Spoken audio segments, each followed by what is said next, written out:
Why Stalin and the US got involved in the Korean War. Korea used to be an independent kingdom, but in 1910 it was occupied by the Japanese. The occupation only ended after World War II. After 1945, Korea was divided in two, just like Germany, and its fate was somewhat similar. The North was occupied by the Soviet Union. The South was held by the United States. The Korean peninsula was divided in half at the 38th parallel. Tensions between the two parts kept mounting. In 1948, the U.S. announced a general election in Korea.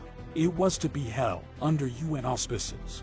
But Stalin refused to cooperate. Instead, he turned to Kim Il-sung, a former communist guerrilla. Kim was made president of the Democratic People's Republic of Korea. In the South, the Republic of Korea was established. Its first president was Syngman Rhee, backed by the U.S. The Soviets withdrew their troops from the North. In 1948, the Americans left the South. In 1949, but Kim and Stalin were not content to let matters rest. They were certain the Americans wouldn't come back. So Kim went to Moscow to discuss a possible invasion. Stalin, as well as Mao, in Beijing, pledged their support. A communist insurgency was already underway in the South. On June 25, 1950, North Korean troops crossed the 38th parallel. Joseph Stalin explained it in the usual way. The South was determined to launch an attack on the North sooner or later, and it was important to forestall this aggression. North Korean forces were raided by the Chinese. They made swift progress southward. The Truman Doctrine called for containment. So on June 27, President Truman ordered U.S. forces to South Korea. Northern forces were upheld. General Douglas MacArthur's troops landed in Incheon, North Korea, in September. The offensive into North Korea was taking the war a step further. The South had already been secured. Now Truman and the United Nations wanted to make sure Korea was reunited.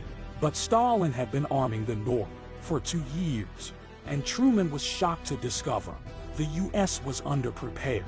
The U.S. Navy failed to establish a naval blockade of North Korea. There simply weren't enough warships. And in October, China sent in its troops to support the North. Soon, the Soviet Air Force joined the effort. Russian MiG-15 pilots were supporting the North from above. The U.S. and UN forces found themselves at a loss. On December 16, Truman declared a state of emergency. He condemned communist imperialism as a threat to democracy. But after 7 more months of fierce fighting, the war stalled. Between July 1951 and July 1953, there were no major battles. The armistice was signed on July 27, 1953.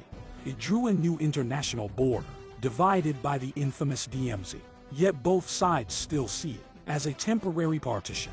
In fact, the United States has never formally recognized North Korea. More than 15 countries fought on the UN side. Over 325,000 Americans took part in the war. Supporting were 14,000 plus British, 8,000 plus Canadian, and 5,400 plus Turkish troops.